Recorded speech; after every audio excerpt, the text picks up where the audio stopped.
ഒരു ചെറിയ തെറ്റ് പറ്റി തിരുത്താൻ വേണ്ടിയിട്ടാണ് ഞാൻ ഈ പദം ഉപയോഗിക്കുന്നത് കേട്ടോ. 139 സങ്കീർത്തനത്തിൽ എന്ന് പറഞ്ഞത് തെറ്റാണ്. 136 സങ്കീർത്തനത്തിന്റെ 7 വാക്യമാണ്. ആ വാക്യം ഇങ്ങനെയാണ് വായിക്കുന്നത്: വലിയ വെളിച്ചങ്ങളെ ഉണ്ടാക്കിയവന് അവന്റെ ദയ എന്നേക്കുമുള്ളത്. ദൈവത്തിന്റെ സൃഷ്ടിപ്പിനെ പറ്റി 136 സങ്കീർത്തനം വളരെ ഭംഗിയായിട്ട് അവതരിപ്പിക്കുന്നുണ്ട്. നമുക്കറിയാമല്ലോ, ഏകനായി 4 വാക്യത്തിൽ പറയുകയാണ്, ഏകനായി മഹാത്ഭുതങ്ങളെ പ്രവർത്തിക്കുന്നവന് എന്ന് പറയുന്നുണ്ട്. ജ്ഞാനത്തോടെ ആകാശങ്ങളെ ഉണ്ടാക്കിയവന്, പിന്നെ ഭൂമിയെ വെള്ളത്തിൽ വിരിച്ചു തുടങ്ങിയ വാക്യങ്ങളൊക്കെ പറഞ്ഞിട്ട് അതിന്റെ 8 വാക്യത്തിൽ പറയുന്നത്, പകൽ വാഴുവാൻ സൂര്യനെയും രാത്രി വാഴുവാൻ ചന്ദ്രനെയും നക്ഷത്രങ്ങളെയും ഉണ്ടാക്കിയവൻ എന്നൊക്കെ കൃത്യമായ തിരുവചനത്തിൽ പറയുന്നുണ്ട്. എല്ലാം സൃഷ്ടിച്ചത് ഏകസത്യ ദൈവമായ യഹോവയായ ദൈവമാണ് എന്ന് ഓർപ്പിക്കാൻ വേണ്ടിയാണ്. എനിക്ക് അബദ്ധം പറ്റിയത്, ഞാൻ റഫറൻസ് പറഞ്ഞത് തെറ്റിപ്പോയി. 139 സങ്കീർത്തനമല്ല, 136 സങ്കീർത്തനത്തിലെ വാക്യമാണ് കേട്ടോ. പ്രപഞ്ച സൃഷ്ടിയോടുള്ള ബന്ധത്തിൽ സങ്കീർത്തനത്തിൽ വിശദീകരിച്ചിരിക്കുന്നത് ഇതാണ്. I am sorry for the mistake. Okay, ദൈവത്തിന്റെ നാമത്തിന് മഹത്വം ഉണ്ടാകട്ടെ. കഴിഞ്ഞ ഭാഗത്ത് നമ്മൾ പ്രധാനമായും ചിന്തിച്ചത് ഒരു സൗകര്യയുടെ കമന്റിനോടുള്ള ബന്ധത്തിൽ മറുപടികൾ പറയുകയായിരുന്നു. തിരുവചനം അല്പം ധ്യാനിച്ചു വായിക്കുന്ന ഏത് സാമാന്യ മനുഷ്യനും മനസ്സിലാകുന്ന ഒരു പരമാർത്ഥമാണ്, യേശുക്രിസ്തു ദൈവമല്ല, ദൈവത്തിന്റെ പുത്രനാണ്, മശിഹായാണ്, ക്രിസ്തുവാണ്, നമ്മുടെ കർത്താവാണ്, ഗുരുവാണ്, നാഥനാണ്, നായകനാണ് തുടങ്ങി അനവധി ക്വാളിഫിക്കേഷൻസ് ഉണ്ട്. പക്ഷെ ദൈവമല്ല, ദൈവം ഏകനാണ്. അത് യഹോവയായ ഏകസത്യ ദൈവം മാത്രമാണ് ദൈവം. അതാണ് ലൂക്കോസിന്റെ സുവിശേഷത്തിൽ നമ്മൾ കാണുന്നില്ല. ആട്ടിടയന്മാർക്ക് പോലും ദൈവദൂതൻ പ്രത്യക്ഷപ്പെട്ട് പറയുന്ന ഭാഗത്ത് ആ 1-ാം അധ്യായത്തിലെ 14-ാം വാക്യം ആണെന്നല്ലേ ഓർമ്മ. ഇതിൽ പറയുന്നില്ലേ, അത്യുന്നതങ്ങളിൽ ദൈവത്തിന് സ്തുതി, ഭൂമിയിൽ ദൈവപ്രസാദമുള്ള മനുഷ്യർക്ക് സമാധാനം. അതിനൊക്കെ അർത്ഥമുണ്ട്. ഞാൻ തൽക്കാലം അതിലേക്കൊന്നും കിടക്കാൻ ആഗ്രഹിക്കുന്നില്ല. ഞാൻ പറഞ്ഞു വരുന്നത്, അത്യുന്നതങ്ങളിൽ ദൈവത്തിന് സ്തുതി. യേശു ജനിച്ചിട്ടേ ഉള്ളൂ, പുൽക്കൂട്ടി കിടക്കുന്നേ ഉള്ളൂ. ആ സന്തോഷ വാർത്ത, സകല ലോകത്തിനുമുള്ള രക്ഷിതാവ് ജനിച്ചു എന്ന സന്തോഷ വാർത്ത ഒരു ദൂതൻ വന്ന് അറിയിച്ചതോ പാവം പിടിച്ച ഇടയന്മാരെ, വലിയ പ്രമാണിമാരോ അതിലുണ്ടായിട്ടും അവനെ ആരെയും അടിയിക്കാൻ ദൈവം ദൂതനെ അയച്ചില്ല. സാധുക്കളായ ആട്ടിടയന്മാർക്കാണ് ദൂതനെ അയച്ച് ഈ സന്തോഷ വാർത്ത അറിയിച്ചത്. അപ്പോൾ പറഞ്ഞു വരുന്ന ചുരുക്കം ഇത്രയേ ഉള്ളൂ. ഇന്ന് ക്രൈസ്തവ കോളത്തിൽ ഏറ്റവും ശക്തമായി പ്രചരിക്കുന്ന, അടിസ്ഥാനമില്ലാത്ത ഏറ്റവും ശക്തമായ ദുരുപദേശമാണ് ത്രിത്വം എന്നുള്ളത്. നമ്മുടെ ഇടയ്ക്ക് ചിന്തിച്ചതാണ്, എനിക്ക് തോന്നുന്നു 3-ാം നൂറ്റാണ്ടിൽ അന്നത്തെ സഭാപിതാക്കന്മാർ കൂടി ചേർന്ന് പ്രാർത്ഥിച്ചാലോചിച്ച് ത്രിയേക ദൈവം എന്ന വിഷയം ഉണ്ടാകുകയും വ്യത്യാസവും ദിവസം കൂടി വിശ്വാസ പ്രമാണം പഠിപ്പിക്കുകയും ചെയ്ത ചരിത്രം ചിലരൊക്കെ പറഞ്ഞു കേട്ടിട്ടുണ്ട്. എനിക്ക് കൂടുതൽ ഇതിനെപ്പറ്റി ഒന്നും അറിയില്ല, അതുകൊണ്ട് അതിനെപ്പറ്റി കൂടുതൽ അഭിപ്രായം ഞാൻ പറയുന്നില്ല. ഞാൻ നമുക്ക് ലഭ്യമായ തിരുവചനത്തിന്റെ വെളിച്ചത്തിലുള്ള കാഴ്ചപ്പാടിൽ നിന്നുകൊണ്ടാണ് സംസാരിക്കുന്നത്. അതിനകത്ത് യേശുക്രിസ്തു ദൈവപുത്രനാണ്, ദൈവത്തിന്റെ ആദിജാതനാണ് എന്ന് തുടങ്ങിയുള്ള നിരവധി സത്യപ്രസ്താവനകൾ നമുക്ക് കാണാൻ കഴിയും. അപ്പോ അതിലേക്ക് ആ ഭാഗത്തേക്ക് അധികം കടക്കാൻ ആഗ്രഹിക്കുന്നില്ല. അതുകൊണ്ട് നമുക്ക് മറ്റു വിഷയങ്ങൾ അധികം ചിന്തിക്കാൻ കഴിഞ്ഞില്ല എന്ന് പറയാനായിട്ടാണ് ഞാൻ ഇത്രയും പറഞ്ഞു വന്നത്.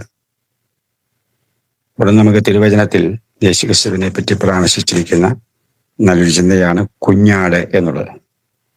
ഏതായാലും ദൈവത്തെ ഒരു സൃഷ്ടിയോട് ഉപമിക്കാൻ ഒരു സാധ്യതയുമില്ലല്ലോ. അത് നമ്മൾ ചിന്തിച്ചാൽ മതി. യേശു ക്രിസ്തു വാസ്തവത്തിൽ ദൈവമാണെങ്കിൽ ഒരിക്കലും യേശു ക്രിസ്തുവിനെ ഒരു കുഞ്ഞാടോ അല്ലെങ്കിൽ ഒരു മൃഗമായിട്ട് ഒരിക്കലും കമ്പയർ ചെയ്യാൻ പോലും ശ്രമിക്കില്ല.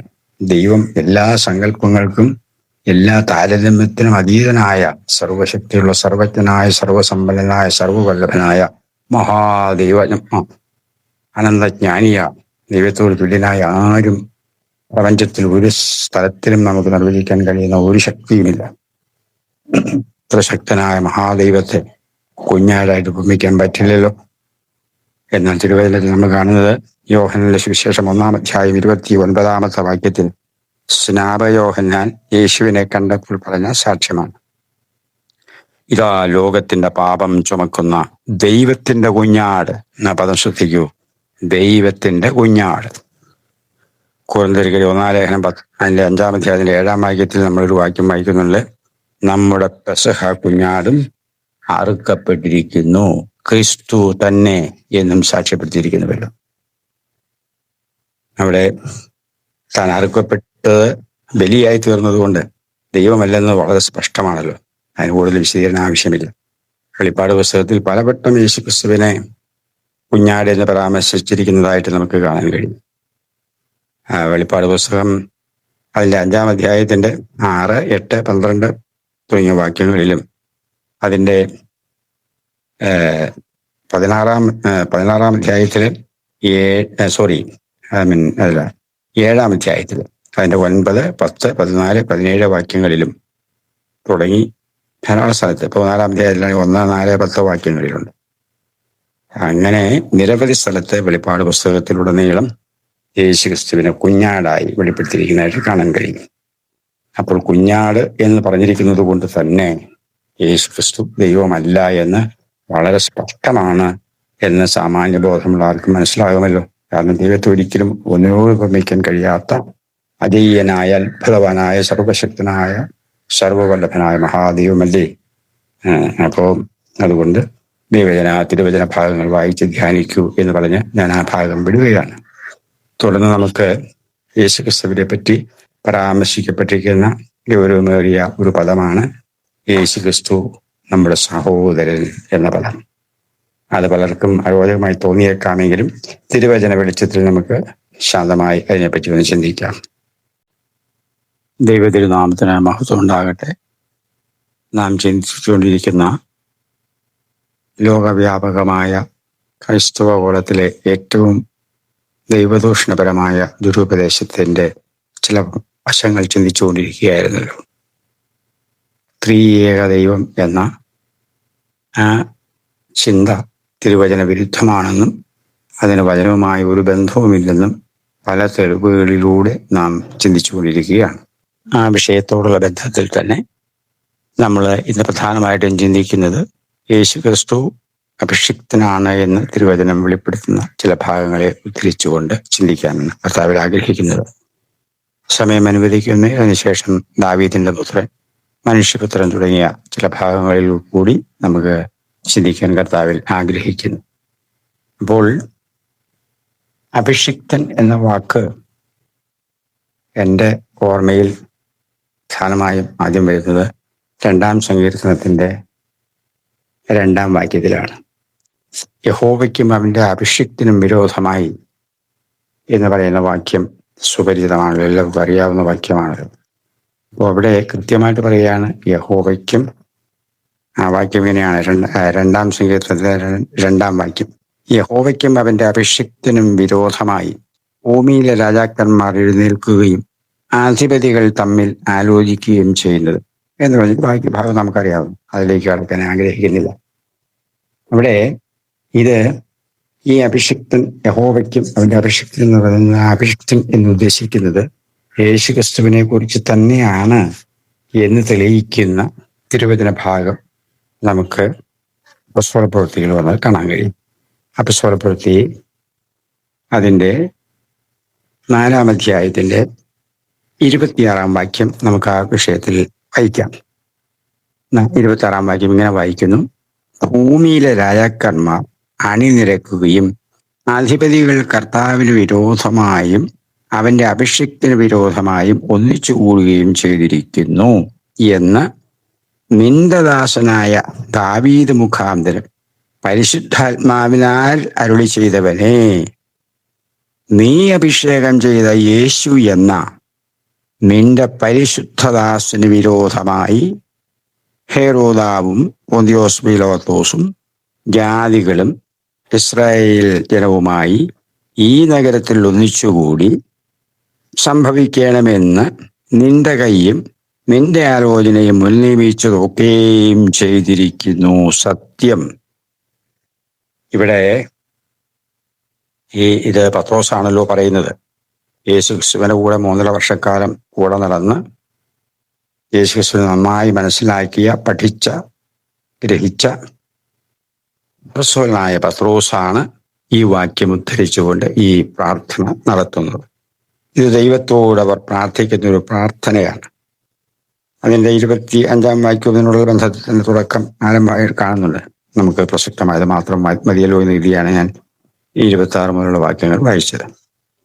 ഇവിടെ പത്രോസ് അപ്പോസ്തലൻ ഈ പറയുന്ന പദങ്ങൾ ഒന്ന് ശ്രദ്ധിക്കൂ. ആ 2-ാം സങ്കീർത്തനം കോട്ട് ചെയ്തപ്പോൾ 2-ാം സങ്കീർത്തനത്തിലെ യഹോവയ്ക്കും അവന്റെ അഭിഷിക്തനും എന്ന് പറയുന്നത്, ആ അഭിഷിക്തൻ എന്ന് ഉദ്ദേശിക്കുന്നത് യേശുക്രിസ്തുവിനെ കുറിച്ച് തന്നെയാണ് എന്ന് അസന്നിഗ്ധമായി തിരുവചനത്തിലൂടെ തെളിയിക്കുന്ന തിരുവചന ഭാഗമാണ് അപ്പോസ്തലപ്രവൃത്തി 4-ാം അധ്യായത്തിന്റെ 26-ാം വാക്യം എന്ന് സ്ഥാപിക്കാനാണ് ഞാനിത് ഇവിടെ വായിക്കാനിടയായത്. അതിന് തുടർന്ന് നോക്കിക്കേ. പരിശുദ്ധാത്മാവിനാൽ അരുളി ചെയ്തവനെ, ദൈവത്തോട് പ്രാർത്ഥിക്കുകയാണ് കേട്ടോ, നീ അഭിഷേകം ചെയ്ത, അല്ലെ ദൈവം അഭിഷേകം ചെയ്ത യേശു എന്ന നിന്റെ പരിശുദ്ധദാസന്. പദമൊക്കെ ദൈവജനം വളരെ ഗൗരവമായി ചിന്തിക്കും. പത്രോസിനെ പോലെ യേശുവിനെ ഏറ്റവും അടുത്തറിഞ്ഞ് മനസ്സിലാക്കിയ അപ്പസ്തോലനായ പത്രോസ് പറയുന്ന പദമാണ് ദൈവം നീ അഭിഷേകം ചെയ്ത എന്ന് പറഞ്ഞാൽ പരിശുദ്ധനായ യഹോവയായ ദൈവം അഭിഷേകം ചെയ്ത യേശു എന്ന നിന്റെ, അതായത് ദൈവത്തിന്റെ പരിശുദ്ധദാസന് വിരോധമായി. കണ്ടോ, ഇവിടെ ഈ ഇത്രയും വാക്യത്തിൽ 2 അഭിഷിക്തൻ എന്നുള്ള അഭിഷേകം ചെയ്ത പദം നമ്മൾ കാണുന്നുണ്ട്. ഇവിടെ യേശു ക്രിസ്തു ദൈവത്താൽ അഭിഷേകം ചെയ്തവനാണ് എന്ന് കൃത്യമായി പറയുകയാണ്. അത് പത്രോസ് പറഞ്ഞ ഇച്ചിരി കടുത്ത പദം നമുക്ക് അത്രയും ഉൾക്കൊള്ളാൻ ചിലപ്പോൾ മനസ്സുകൊണ്ട് ബുദ്ധിമുട്ട് തോന്നിയേക്കാം. നിന്റെ പരിശുദ്ധദാസന്, യേശുവിനെ പറ്റി പറഞ്ഞിരിക്കുക, നിന്റെ പരിശുദ്ധദാസൻ. ഇതൊക്കെ ദൈവജനമേ നാം ചിന്തിക്കേണ്ട ഭാഗങ്ങളല്ലേ. അപ്പോൾ അത് നിസ്സാരമായി കാണാൻ പറ്റുന്ന വിഷയങ്ങളല്ലല്ലോ. അതുകൊണ്ട് ഈ അഭിഷേകം, യേശു ക്രിസ്തു അഭിഷിക്തനാണ് എന്ന് തെളിയിക്കുന്ന തിരുവചന ഭാഗമാണ് നാം ചിന്തിച്ചുകൊണ്ടിരിക്കുന്നത്. ഈ അപ്പോസ്തലപ്രവൃത്തി 10-ാം അധ്യായത്തിന്റെ 38-ാം വാക്യത്തിലും പത്രോസ് പറയുന്ന ശ്രദ്ധേയമായ ഒരു വാക്യം നമുക്ക് വായിക്കാം. അതിലെ 38-ാം വാക്യം, അപ്പോസ്തലപ്രവൃത്തി 10-ാം അധ്യായം 38-ാം വാക്യം. നസ്രീനായ യേശുവിനെ ദൈവം പരിശുദ്ധാത്മാവിനാലും ശക്തിയാലും അഭിഷേകം ചെയ്തതും ദൈവം അവനോട് കൂടെ ഇരുന്നത് കൊണ്ട് അവൻ നന്മ ചെയ്തും പിശാച് ബാധിച്ചവരെയൊക്കെയും സൗഖ്യമാക്കിയും കൊണ്ട് സഞ്ചരിച്ചതുമായ വിവരം തന്നെ നിങ്ങൾ അറിയുന്നുവല്ലോ. ഇവിടെയും കൃത്യമായിട്ട് പത്രോസ് അപ്പോസ്തലൻ തന്നെയാണ് ഈ ഭാഗവും സംസാരിക്കുന്നത്. യേശുവിനെ ഏറ്റവും അടുത്തറിയുന്ന പത്രോസ് ഇത്ര കൃത്യമായിട്ട് ഈ വിഷയം പറയുമ്പോൾ, ദൈവജനമേ, തിരുവചനത്തിൽ വിശ്വസിക്കുന്ന ദൈവജനം ഈ 38-ാം വാക്യം പലവട്ടം ആവർത്തിച്ചു വായിച്ച് ധ്യാനിച്ച് അതിന്റെ അർത്ഥം എന്ന് ഗ്രഹിക്കണമെന്ന് പറഞ്ഞ് ഞാൻ ആ ഭാഗം വിടുകയാണ്. ഒരു വിശദീകരണവും ആവശ്യമില്ലാത്ത വിധം വളരെ വ്യക്തവും സ്പഷ്ടവുമാണല്ലോ. അതുകൊണ്ട് ഞാൻ ആ ഭാഗത്തേക്ക് അധികം കിടക്കുന്നില്ല. അപ്പോൾ വീണ്ടും നമുക്ക് നമ്മൾ 2-ാം സങ്കീർത്തനത്തിന്റെ അഭിഷേകം എന്നുള്ള ഭാഗമാണ് ചിന്തിച്ചുകൊണ്ടിരുന്നത്. വീണ്ടും ഈ സങ്കീർത്തനം തന്നെ 89-ാം സങ്കീർത്തനം അതിന്റെ 24 മുതൽ 28 വരെയുള്ള വാക്യങ്ങൾ, അത് യേശുക്രിസ്തുവിനെ പറ്റിയാണ് എന്ന് എനിക്ക് തോന്നുന്നു. എന്നാൽ അത് അങ്ങനെ തന്നെയാണ് എന്ന് 100% ഉറപ്പിച്ച് പറയാൻ എനിക്ക് കഴിയില്ല. കാരണം ഞാൻ വിശ്വസിക്കുന്നത് പരിശുദ്ധാത്മാവ് എനിക്ക് വെളിപ്പെടുത്തി തന്ന ഒരു വെളിപ്പാടായിട്ട് മാത്രമേ അതിനെ ചിത്രീകരിക്കാൻ കഴിയൂ. അതെനിക്ക് തോന്നലാണോ വെളിപ്പാടാണോ എന്നൊക്കെ ആരെങ്കിലും ചോദിച്ചാൽ എനിക്ക് കൃത്യമായ ഉത്തരം പറയാനാവില്ല. ഒരു അസന്നിഗ്ധമായി 100% അങ്ങനെ തന്നെ യേശുക്രിസ്തുവിനെ പറ്റിയുള്ള ഒരു പ്രവചന ദൂതാണ് എന്ന് പറയാൻ, അങ്ങനെ പറയണമെങ്കിൽ ഞാൻ മറ്റു തെളിവുകൾ ചൂണ്ടിക്കാണിക്കണമല്ലോ. അതെന്റെ പക്കലില്ലാത്തത് കൊണ്ട് ഞാൻ അത്ര ഖണ്ഡിതമായത് പറയുന്നില്ല. പക്ഷേ എനിക്ക് ബോധ്യമുണ്ട്. എന്തെന്ന് വെച്ചാൽ അതിൻ്റെ 24-ാം വാക്യം നമ്മൾ വായിക്കുമ്പോൾ, 89-ാം സങ്കീർത്തനം 24-ാം വാക്യം വായിക്കുമ്പോൾ അതിനകത്ത് ഇങ്ങനെ കാണുന്നു: എന്നാൽ എൻ്റെ വിശ്വസ്തതയും ദയയും അവനോട് കൂടെയിരിക്കും, എൻ്റെ നാമത്തിൽ അവൻ്റെ കൊമ്പ് ഉയർന്നിരിക്കും. ഈ വാക്യം, ഈ കൊമ്പ് എന്ന പദമാണ്. കൊമ്പ് എന്ന പദത്തെ പറ്റി നമ്മൾ വായിക്കുമ്പോൾ 132-ാം സങ്കീർത്തനത്തിലെ കൃത്യമായിട്ടൊരു വാക്യമുണ്ട്. ദൈവജനത്തിന് ചിലക്കെങ്കിലും ഓർമ്മയുണ്ടാവുന്നതാണ് എൻ്റെ പ്രതീക്ഷ. 132-ാം സങ്കീർത്തനത്തിന്റെ 17-ാം വാക്യത്തിൽ ഇങ്ങനെ പറയുന്നു: അവിടെ ഞാൻ ദാവീദിന് ഒരു കൊമ്പ് മുളപ്പിക്കും, എൻ്റെ അഭിഷിക്തന് ഒരു ദീപം ഒരുക്കിയിട്ടുമുണ്ട്. അപ്പോൾ ഇവിടെ കൃത്യമായിട്ട് പറയുകയാണ് ഒരു കൊമ്പിനെ പറ്റി. അത് യേശുവിനെ പറ്റിയാണെന്നാണ് ന്യായമായിട്ടും എന്റെ ചിന്ത. വീണ്ടും 148 സങ്കീർത്തനത്തിന്റെ 14 വാക്യത്തിൽ വന്നാൽ അത് കൃത്യമായിട്ട് യേശുവിനെ പറ്റിയാണെന്ന് വളരെ സ്പഷ്ടമാണ്. ആ വാക്യം നമുക്കൊന്ന് വായിക്കാം. തന്നോട് അടുത്തിരിക്കുന്ന ജനമായി ഇസ്രായേൽ മക്കളായ തന്റെ സകല ഭക്തന്മാർക്കും പുകഴ്ചയായി അവൻ സ്വജനത്തിന് ഒരു കൊമ്പിനെ ഉയർത്തിയിരിക്കുന്നു. ആ കൊമ്പ് യേശുവിനെ പറ്റിയാണ് എന്ന് ആർക്കും സംശയമില്ലെന്നാണ് എൻ്റെ വിശ്വാസം. യെശയ്യാവ് 11 അധ്യായത്തിൽ പലവട്ടം ചിന്തിച്ചൊരു വാക്യമാണ്. അവിടെ അതിൻ്റെ 1 വാക്യത്തിൽ ഈശായുടെ കുറ്റിയിൽ നിന്ന് ഒരു മുള പൊട്ടിപ്പുറപ്പെടുന്നു, അതിനൊരു കൊമ്പ് ഫലം കായ്ക്കുമെന്നുള്ള വാക്യം നമുക്കറിയാമല്ലോ. പ്രത്യേകിച്ച് പുതിയ നിയമത്തിലേക്ക് വന്നാൽ ലൂക്കോസിന്റെ സുവിശേഷം അതിൻ്റെ 1 അധ്യായത്തിൻ്റെ 71 വാക്യത്തിലും ഈ പരാമർശം എന്ന് പറഞ്ഞാൽ ഈ അഭിഷേകം എന്നുള്ള വിഷയത്തോടുള്ള ബന്ധത്തിൽ ഒരു വാക്യം നമുക്ക് കാണാം. 71 വാക്യം, ലൂക്കോസിന്റെ സുവിശേഷം 1 അധ്യായം 71 വാക്യം. തന്റെ ദാസനായ ദാവീദിന്റെ ഗൃഹത്തിൽ നമുക്ക് രക്ഷയുടെ കൊമ്പ്. ഇവിടെയും കൊമ്പ് എന്ന പദം യേശുവിനെ കുറിച്ചാണ് ഉദ്ദേശിച്ചിരിക്കുന്നതെന്ന് സ്പഷ്ടമാണ്. അപ്പൊ ഇതെല്ലാം വെച്ച് നോക്കുമ്പോൾ എൻ്റെ അഭിപ്രായത്തിൽ ഈ 24 വാക്യം, അതായത് സങ്കീർത്തനം 89ന്റെ 24 വാക്യം, അത് യേശുക്രിസ്തുവിനെ പറ്റിയുള്ള ഒരു പരാമർശമാണ് എന്ന് വിശ്വസിക്കാൻ വളരെ ന്യായങ്ങളുണ്ട്. അതുപോലെ അതിൻ്റെ 26 വാക്യം നോക്കിക്കേ. അവൻ എന്നോട് നീ എൻ്റെ പിതാവ്, എൻ്റെ ദൈവം, എൻ്റെ രക്ഷയുടെ പാറ എന്നിങ്ങനെ വിളിച്ചു പറയും എന്ന് പറഞ്ഞിരിക്കുന്ന ഭാഗം, അത് യോഹന്നാന്റെ സുവിശേഷം 20 അധ്യായത്തിന്റെ 17 വാക്യത്തിൽ നമ്മൾ കഴിഞ്ഞ പ്രാവശ്യം ഏതോ ഒരു വിഷയത്തിൽ ചിന്തിച്ചതാണ്. എൻ്റെ പിതാവും നിങ്ങളുടെ പിതാവും എൻ്റെ ദൈവവും നിങ്ങളുടെ ദൈവവുമായതിൻ്റെ അടുക്കൽ ചെന്ന് പറക എന്ന് മഗ്ദലക്കാരത്തി മറിയോട് പറയുന്ന യേശു ക്രിസ്തുവിന്റെ വാക്യം. അവിടെ യേശു കർത്താവ് പിതാവെന്ന് വിളിക്കുന്നു, ദൈവമെന്നും ഒറ്റ വാക്യത്തിൽ തന്നെ വിളിക്കുന്നതായിട്ട് നമുക്ക് കാണാം. അത് വെച്ച് നോക്കുമ്പോൾ 26 വാക്യം യേശു ക്രിസ്തുവിനുള്ള ബന്ധത്തിലാണ് എന്ന് എനിക്ക് തോന്നുന്നു. അതിൽ കവിച്ച് വിശദീകരണം പറയാൻ എൻ്റെ പക്കൽ ഇല്ല. അപ്പോൾ അതൊക്കെ വെച്ചിട്ട് നോക്കുമ്പോൾ അതുകൊണ്ടാണ് ഞാൻ പറഞ്ഞത് 89 സങ്കീർത്തനത്തിന്റെ 24 മുതൽ 28 വാക്യങ്ങൾ യേശു ക്രിസ്തുവിനെ പറ്റിയുള്ള ഒരു പ്രവചനമായിട്ട് എനിക്ക് തോന്നുന്നു. ഞാനത് 100% വിശ്വസിക്കുന്നു. എന്നാൽ അത് അസന്നിഗ്ധമായി തെളിയിക്കാൻ തക്കോണം മറ്റു തെളിവുകൾ എൻ്റെ പക്കലില്ല എന്ന് വളരെ വിനയത്തോടെ പറഞ്ഞുകൊള്ളട്ടെ. ഇവിടെ മറ്റൊരു വാക്യം മത്തായി സുവിശേഷം 16 വാക്യം എല്ലാവർക്കും സുപരിചിതമാണല്ലോ. പത്രോസ് പറയുന്നൊരു വാക്യം, അവിടെ നീ ജീവനുള്ള ദൈവത്തിന്റെ പുത്രനായ ക്രിസ്തു എന്നാ പറയുന്നത്. ക്രിസ്തു എന്ന് പറഞ്ഞാൽ അഭിഷിക്തൻ എന്നാണ് ഞാൻ മനസ്സിലാക്കിയത്. ക്രിസ്തു എന്ന അനേക സ്ഥലങ്ങളിൽ തിരുവചന പുതിയ നിയമത്തിൽ രേഖപ്പെടുത്തിയിട്ടുണ്ട്. അതെല്ലാം അഭിഷിക്തൻ എന്ന പദം ആണ് എന്ന് ചിന്തിക്കുന്നു.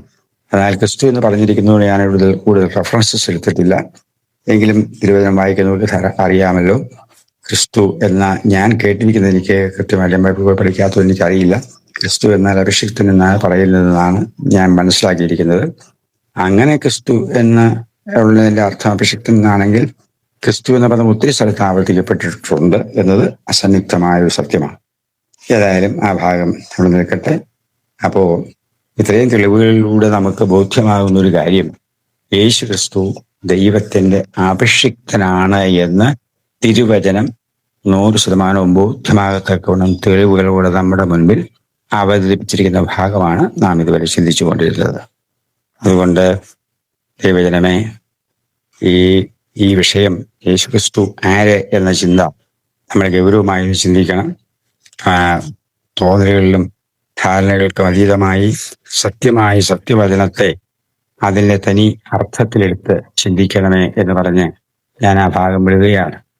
ഇവിടെ നമുക്കല്ലെങ്കിൽ അബദ്ധം പറ്റാൻ സാധ്യതയുണ്ട് എന്ന് ദൈവജനം ഓർത്തിരിക്കണമേ. യോഹന്നാന്റെ സുവിശേഷം 5 അധ്യായത്തിന്റെ 1 വാക്യത്തിൽ യേശുവിനെ ക്രിസ്തു എന്ന് വിശ്വസിക്കുന്നു എന്ന് പറയുന്നുണ്ടല്ലോ. അപ്പൊ അതാ ക്രിസ്തു എന്ന് പറയാം, അഭിഷിക്തൻ എന്നുള്ള അർത്ഥത്തിൽ കൂട്ടിയാൽ മതി. അപ്പൊ ധാരാളം തെളിവുകൾ ഇങ്ങനെയുള്ളത് കൊണ്ട് ദൈവജനം യേശു ക്രിസ്തു അഭിഷിക്തനാണ്, പക്ഷെ ദൈവമല്ല എന്ന് തിരുവചനത്തിന്റെ വെളിച്ചത്തിൽ നമുക്ക് ബോധ്യമാകുമെന്നാണ് എൻ്റെ ചിന്ത. നമുക്ക് അടുത്ത ഭാഗത്തേക്ക് കിടക്കാം.